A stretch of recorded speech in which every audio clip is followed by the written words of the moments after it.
j'aborde beaucoup le sujet de l'impermanence pour accompagner les personnes à prendre du recul par rapport à leur situation et à leur vécu.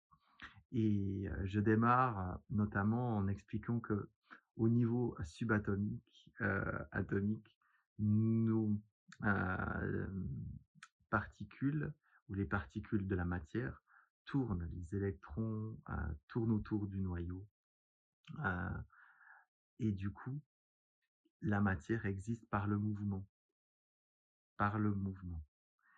Et s'il n'y a pas de mouvement, il n'y a pas de matière. Ça, c'est important à intégrer comme notion, puisqu'elle nous aide aussi à comprendre qu'en fait, rien n'est fixe. Tout bouge. Notre planète, de la même façon, tourne autour du Soleil. Elle tourne autour d'elle-même, elle a ses cycles, elle a même ses cycles climatologiques, des aires glaciaires et des aires de réchauffement. Et notre Terre tourne autour du Soleil, qui, ce Soleil, entraîne les autres planètes autour, et on crée un système solaire qui bouge autour également d'un noyau de notre galaxie qu'on appelle la Voie lactée.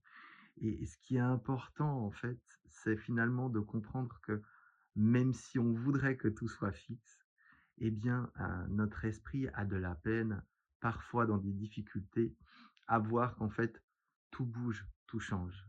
Et d'intégrer cette notion d'impermanence, d'intégrer cette notion de changement constant qu'il y a dans la vie, dans notre environnement, eh bien, peut nous aider aussi progressivement à prendre du recul par rapport à ce qu'on vit soi-même, en sachant que tout peut changer, tout peut se modifier et tout évolue.